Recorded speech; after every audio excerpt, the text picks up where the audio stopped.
Jadi hubungannya itu bukan hanya alam dengan manusia, tetapi alam, manusia, dan Tuhan.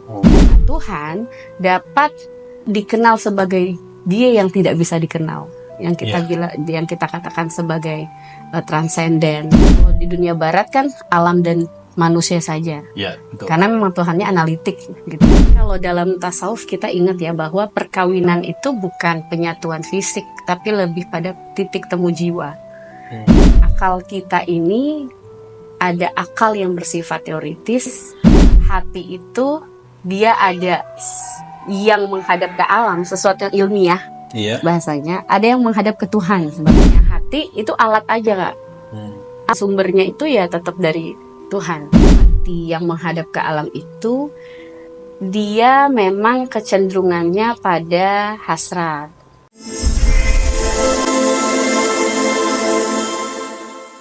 Assalamualaikum warahmatullahi wabarakatuh. Ketemu lagi dengan saya Ahmad dan narasumber kita hari ini ada Kak Fikriah. Salam Kak Fikriah. Oh ya, saya perkenalkan, beliau ini seorang dosen di kampus UIN Jakarta. Baru-baru ini setelah menyelesaikan disertasinya, doktoralnya. Nah, pada kesempatan hari ini kita akan mencoba menggali disertasi beliau terkait dengan kosmologi perempuan, ya. Kosmologi Islam, Kak. Oh, kosmologi Islam dalam perspektif relasi gender dalam perspektif kosmologi Islam, studi pemikiran Sachiko Murad. Oh ya, benar. Itu. Nah, begini Kak, kita langsung aja ya. Gini Kak, apa yang membuat Kak Fikria sehingga membahas kosmologi Islam ini? Ya, jadi tadi kalau judul disertasi itu kan relasi gender dalam perspektif kosmologi Islam. Memang temanya itu relasi gender, tapi perspektifnya kosmologi Islam. Nah, memang yang harus di-highlight itu lebih ke kosmologi Islamnya, karena relasi gender tuh udah banyak banget yang bahas. Ya, gitu betul. Ya, Kak. Jadi sampai hari ini memang masih banyak banget fenomena ketimpangan gender, kekerasan gitu ya, yang terjadi dan banyak terjadinya masih pada perempuan gitu. Sehingga kosmologi ini hadir untuk memberikan satu paradigma baru. Kenapa paradigma baru? Karena sudah banyak yang memberikan respon terhadap kekerasan, ketimpangan, misalnya feminis gitu ya. Kemudian para mufasir Muslim juga banyak sekali yang sudah merespon itu. Nah, kalau kita lihat Kak Ahmad, jadi kenapa adanya ketimpangan, kenapa adanya kekerasan terhadap perempuan, itu akar masalahnya pada cara pandang. Ya, jadi persoalannya persoalan paradigmatik gitu, bukan hanya persoalan sekedar menafsirkan gitu, tetapi penafsiran kan juga dasarnya cara pandang. Cara pandang. Gitu. Baru sih mau tanya Kak. Iya. Jadi penafsiran yang cenderung maskulin pasti ada cara pandang kuasa terhadap perempuan juga gitu. Nah, oleh karena itu kosmologi sebagai sebuah perspektif ingin memberikan satu paradigma baru untuk melihat relasi laki-laki dan perempuan. Kosmologi ini dengan pembahasan gender itu seperti apa? Hubungannya jadi yang pertama kita harus jelaskan dulu kosmologi Islamnya mungkin ya Kak. Nah, benar. Jadi kosmologi Islam ini kan biasanya dia membahas, orang tuh kalau bicara kosmologi pasti mikirnya alam semesta. Nah, betul. Gitu ya, alam semesta. Padahal kosmologi itu bisa dieksplor lebih jauh dari itu, bicara tentang mikrokosmosnya. Kalau alam semesta ini kan makrokosmos. Nah, kalau kosmologi Islam, karena dia ada Islamnya, jadi hubungannya itu bukan hanya alam dengan manusia, tetapi alam, manusia, dan Tuhan. Manusia pun di sini lebih spesifik lagi, kita spesifikasikan dalam arti jiwa gitu. Nah, karena ini pemikirannya Sachiko Murata, pertama Murata mengklaim bahwa pikirannya ini sangat dipengaruhi oleh Ibnu Arabi, gitu ya, Ibnu Arabi, dan tentu juga dipengaruhi oleh suaminya William Chittick sebagai pembaca Ibnu Arabi, gitu. Kalau tadi di dalam bukunya Murata tuh kan The Thought of Islam. The Thought of Islam itu kan juga bahas tentang kosmologi Islam. Nah, William Chittick juga punya buku kosmologi Islam. Cuma lebih fokus pada pembahasan tasawuf dan filsafatnya secara teoritis, bicara tentang alam semesta gitu. Nah, kalau Murata memang lebih banyak pada pembahasan pertama dia bahas Tuhan dalam The Thought of Islam itu Tuhan, kemudian teologi kan, teologi yang pertama teologi bicara tentang Tuhan, yang kedua bicara kosmologi, baru terakhir bicara psikologi rohani, seingat saya. Jadi bicara teologi ini sebagai dasar bahwa segala sesuatu yang ada di alam ini itu adalah manifestasi Tuhan. Manifestasi Tuhan. Nah, Tuhan dapat dilihat atau dapat dikenal dalam dua model. Satu, dikenal sebagai dia yang tidak bisa dikenal, yang kita katakan sebagai transenden, atau para teolog mengatakan ini adalah tanzih ya, menyingkirkan segala sifat-sifat dari dirinya gitu. Bisa juga kita kenal Tuhan dari sesuatu yang bisa dikenali, apa asma, nama-namanya, atau ciptaannya alam, atau ciptaannya.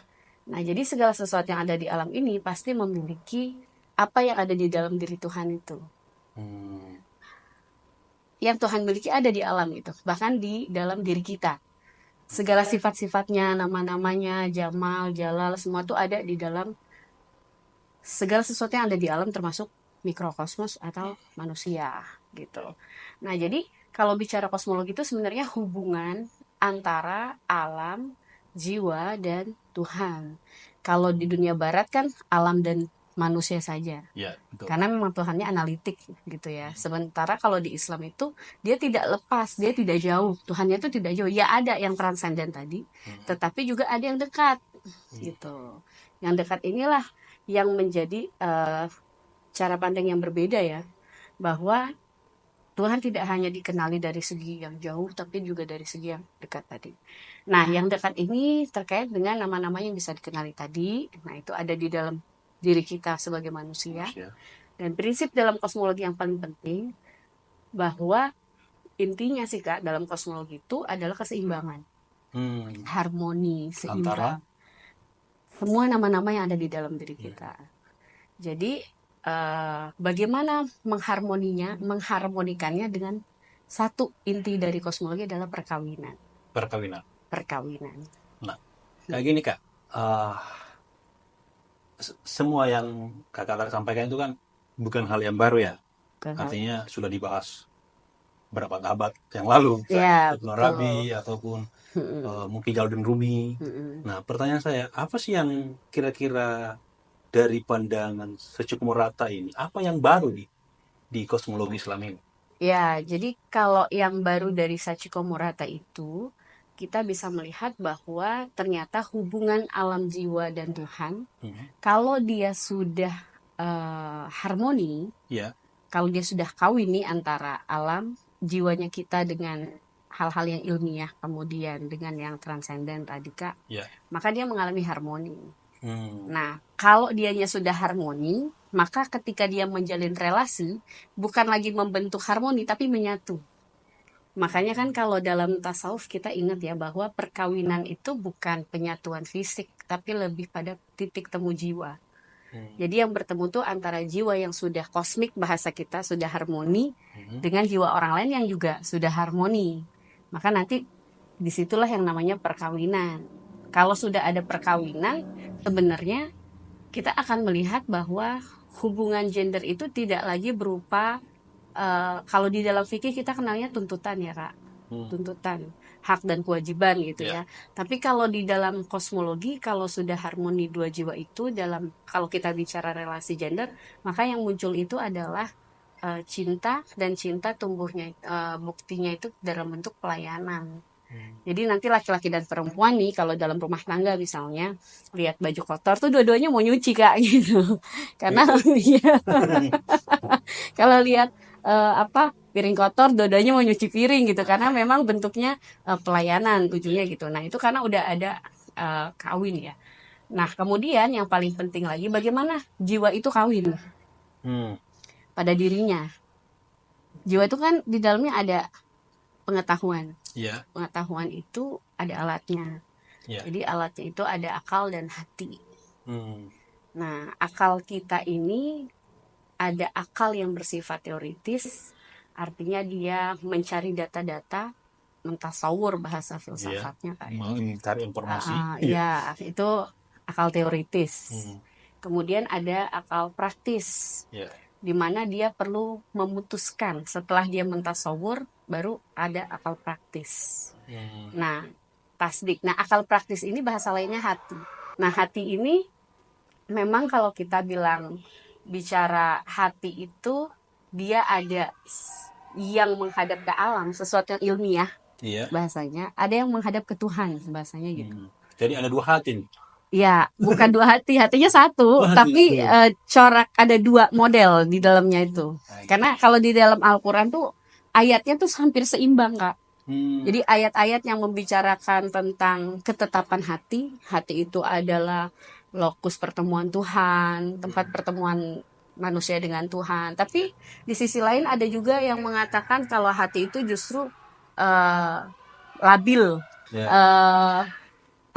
Jadi hati itu punya dua sisi gitu, Pak. Iya, benar. Nah, jadi kalau kita bilang akal praktis sama dengan hati, artinya dia memang berurusan dengan keputusan-keputusan atau tasdik gitu, Kak. Makanya misalnya gini, saya merefleksikannya itu, Murata itu membahas ini, saya coba refleksikan dalam kasus misalnya ya, Kak. Misalnya orang akalnya sudah mentasawur nih, bahwa korupsi nih, dia tasawurkan dan dia punya nilai bahwa korupsi tidak baik gitu ya, Kak.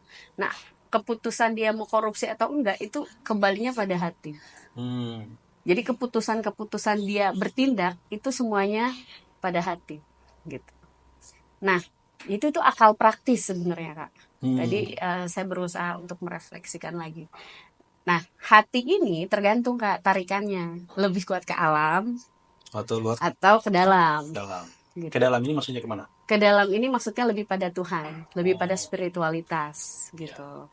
Kalau ke alam kita tahu bahwa misalnya ya hasrat tadi saya bilang hasrat makan, hasrat seks, hasrat berkuasa, hasrat ilmu ya, belajar gitu.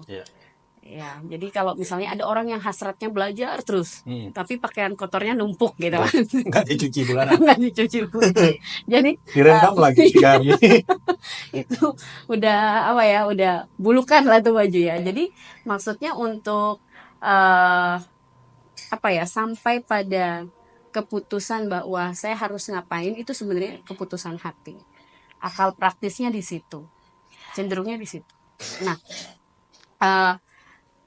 kalau tadi kita tahu bahwa hasrat belajar itu baik, tapi kalau belajar kebanyakan malah nggak baik, jadi malah nggak sholat. Nah itu kan malah jauh dari spiritualitas gitu. Padahal kan ilmu langkah awal pintu spiritualitas, tapi itu bisa jadi sebuah kesesatan kalau dia tidak mengimbangi dengan hati kedalaman tersebut. Dan memang antara sisi intelektualitas dan spiritualitas. Ya, makanya kalau kita katakan juga di dalam epistemologi itu kan hati itu alat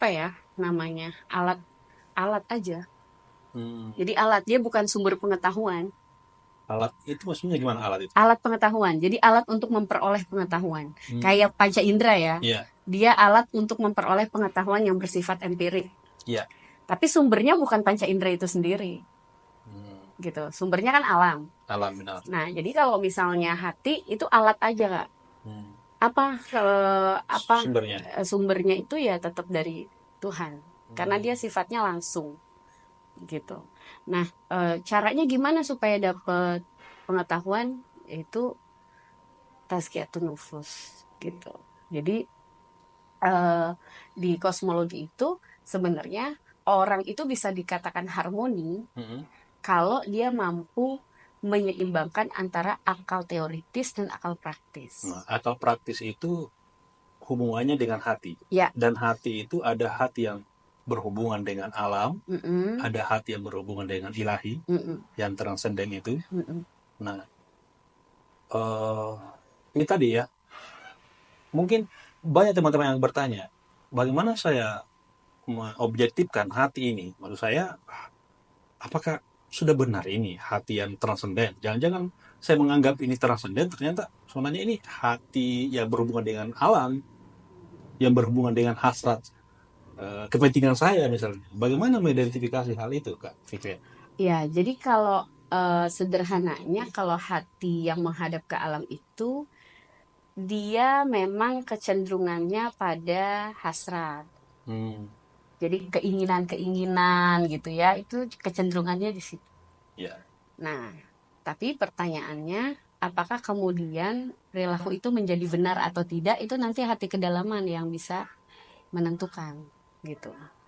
Misalnya banyak banget ya Kak kasus-kasus misalnya ada kekerasan seksual gitu ya yang dilakukan oleh orang yang mungkin tahu agama gitu ya.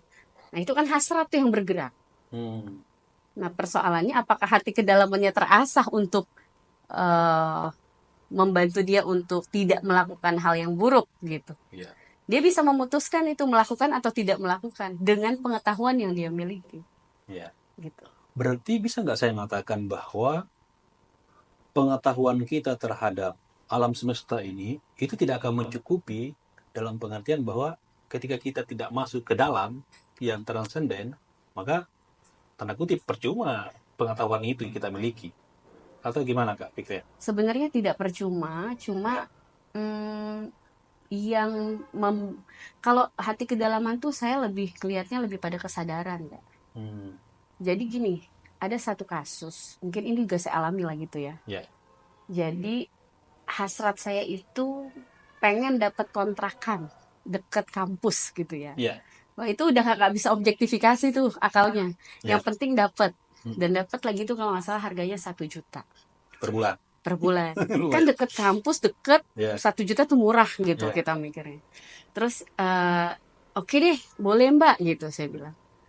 Terus udah tuh ya udah bu kalau mau DP dulu dia bilang.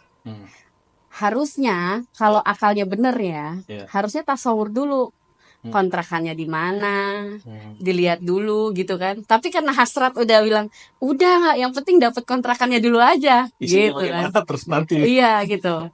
Nah, ya udah saya DP 100 tuh. Terus dia bilang, mbak kalau DP 200 katanya. Oh gitu ya, ya udah saya tambahin nih 200, tambahin lagi 100 ya 200. Nah terus, jadi saya kapan bisa survei mbak? Saya bilang, hari Minggu katanya. Nah hari Jumat itu saya cari kontrakannya Kak Ahmad. Ternyata tidak ada. Saya cari kan, mbak apa ininya patokannya dia bilang. Saya bilang patokannya yang banyak pohonan. Ya semua juga banyak pohonan. Maksudnya nih saya nggak menaruh curiga loh Kak Ahmad. Karena berjalan berdasarkan hasrat. Padahal akal saya udah mulai bilang, kok udah nge-DP sih? Kan belum lihat. Nah, belum kan gitu ya. Jadi akal tuh begitu, tapi karena hasratnya dominan dan hati kedalamannya kan belum main. Sehingga dia tidak bisa mengatakan ini benar atau salah. Tapi yang saya lakukan saya jalan aja gitu. Tanpa menganalisis ini benar atau salah tindakan saya. Nah, setelah hari Minggunya kok saya curiga ya? Akhirnya saya searching di Facebook nama dia, nama yang nawarin karena saya nyariin di Facebook kan. Ternyata dia menawarkan kontrakan yang sama dengan video yang sama di 4 kota. Luar biasa. Saya bilang, oh berarti ini ya kalau kita pakai hasrat itu. Iya, nggak nggak bertanya dulu. Kalau akal mengatakan tanya dulu, lihat dulu. Betul, tasawurlah dulu sampai selesai kan. Tapi karena hasrat sudah mau. Iya, yang penting saya dapat kan gitu ya. Jadi itu hasrat ingin keburu gitu loh. Jadi ciri khas hasrat itu memang lebih pada ingin buru-buru, jadi dia selalu begitu kondisinya. Dalam hal apapun itu contoh kasusnya kontrakan, termasuk apalagi kalau nyari jodoh kan bahaya banget. Jadi intinya saya nikah gitu. Aja dulu. Iya, nggak diobjektifikasi. Ini orang punya utang apa enggak? Pekerjaannya nanti. Nah itu jadi maksud saya hati itu kalau dia menghadapnya ke alam cenderung pada hasrat tadi itu. Makanya hasrat itu harus dikendalikan oleh akal dan hati kedalaman. Dan akal serta hati kedalaman ini pasti jalannya saling beriringan gitu kan. Oh iya. Jadi hati yang ke alam ini dikontrol oleh dua hal tadi itu. Iya, Akal dan hati yang menghadap ke dalam. dalam. Ya. Jadi kalau kedalaman tuh bicaranya spiritualitas gitu ya. Termasuk orang yang gampang terhipnotis itu ya karena kesadarannya tidak, menurut saya kesadarannya itu hanya pada hal-hal yang ilmiah gitu. Nah, gini Kak, ini kan sekilas kita mengatakan ya harus dikonfirmasi ke akal dulu. Gimana Iya. pendapatnya Kak? Terus lihat hati yang ke dalam. Setiap manusia kan memiliki Iya, betul. tingkatan yang berbeda tentang satu hal. Bisa jadi dia mengatakan, saya sudah konfirmasi ke akal, saya sudah konfirmasi ke hati yang menghadap ke dalam loh. Dan petunjuknya begini. Tapi setelah dalam realitasnya ternyata sebaliknya. Itu di mana kesalahannya? Padahal dia sudah mengklaim bahwa saya sudah konfirmasi ke akal. Itu gimana? Kalau gitu sih biasanya itu masih pakai hati luar, Kak.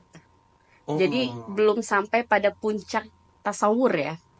Puncak tasawur atau puncak konseptualisasi itu kan kita mencoba mencari info sebanyak-banyaknya gitu. Seringkali yang salah itu adalah salah satunya adalah mungkin datanya yang salah.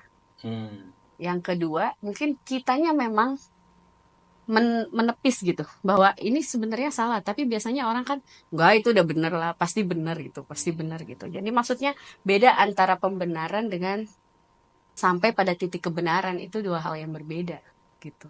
Ya. Kembali soal kosmologi Islam ini. Apa sih titik tekanannya? Titik tekanan. Titik tekan dalam pembahasan kosmologi Islam ini yang mau disampaikan secukup muratnya. Ya, jadi titik tekannya itu bahwa relasi laki-laki perempuan itu bisa adil atau seimbang itu berangkat dari dua orang yang sudah seimbang sejak awal. Karena gimana itu? Jiwanya. Jiwanya. Jadi akal dan hatinya tuh sudah selesai gitu Kak. Dia sudah mampu untuk mengobjektifikasi. Dia mampu untuk menentukan ini hasrat, ini bukan. Ini baik, ini buruk gitu. Karena misalnya ya, dalam relasi gender, dalam keluarga misalnya. Kalau kita bicara tentang apa namanya? Misalnya kita mau beli rumah gitu ya Kak. Mau beli rumah. Nah, itu kita harus analisa dulu, rumah itu sebuah kebutuhan atau sebuah gaya gitu ya. Buat gaya-gayaan apa buat kebutuhan gitu. Sehingga nanti akan berefek pada misalnya penentuan manajemen keuangan gitu kan. Nah, laki-laki itu kan sebenarnya bisa diajak bicara hal-hal seperti itu. Cuma persoalannya adalah ketika berumah tangga itu mana yang lebih dominan itu tadi, hasratnya atau hati kedalaman. Akal praktisnya hidup nggak sama akal teoritisnya itu kalau seimbang, dia bisa melakukan diskusi banyak hal. Tapi kalau nggak seimbang, itu repot sih Kak. Saya udah dapat kasus-kasus kekerasan itu karena yang muncul itu memang hasrat kuasanya. Hasrat kuasanya. Padahal setiap orang, kalau kita sadari, kita nggak mau dikuasai sama orang lain kan gitu. Siapapun itu, mau laki-laki ataupun perempuan. Laki-laki pun nggak suka misalnya dibilang kamu di rumah aja ya, saya kerja, kan nggak suka juga gitu. Kecuali saya di rumah aja deh, dia menentukan sendiri gitu kan. Ya misalnya gitu ya, artinya berjalannya di kosmologi itu bukan melalui hasrat. Dia harus seimbang akal praktis dan akal teoritisnya. Tetapi banyak fenomena yang terjadi hari ini memang orang berpijak pada hati luar. Gitu. Sehingga nggak selesai tuh. Jadi kalau orang curhat ya, dia pakai hasratnya aja tuh, semuanya digeneralisir ya. Misalnya pokoknya semua yang suami saya lakukan pasti salah gitu.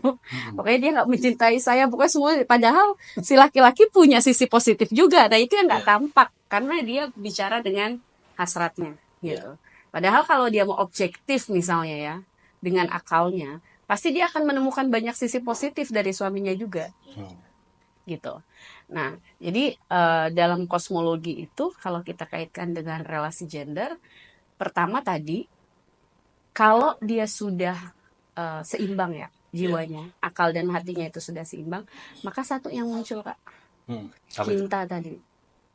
Cinta. Nah, terakhir Kak, pertanyaan terakhir.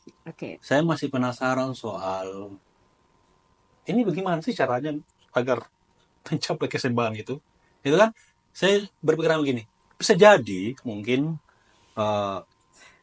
apa ya, sebelum saya berrelasi dengan ataupun menikah ya kan, begitu, sebelum menikah saya belum belum mencapai keseimbangan itu. Tapi bisa jadi setelah menikah, justru setelah menikah saya menemukan keseimbangan. Itu gimana dalam kosmologi? Iya, jadi memang kalau dalam kosmologi itu keseimbangan yang sempurna itu ketika ada dua orang Kak. Karena yang satu perempuan, dia cenderung dengan akal praktisnya, hatinya. Ya, perempuan itu sebenarnya dia membutuhkan sosok untuk dia cintai. Gitu. Ya, sehingga dia aktual tuh dimensi feminitasnya kan. Nah, ketika perempuan dengan feminitasnya mencintai laki-laki yang maskulin, dia akan menemukan sisi maskulinitasnya. Begitu juga dengan laki-laki. Ketika dia dominan maskulinnya, ketika dia menikah dengan perempuan, dia menemukan sisi feminitasnya. Jadi tidak mesti harus sempurna ya keseimbangan sebelumnya. Bisa jadi keseimbangan itu ditemukan setelah pernikahan. Ya, justru bisa jadi begitu.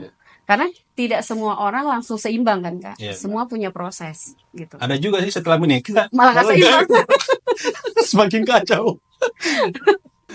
Iya. Jadi memang kalau menikah tuh antara dua sih Kak. Iya.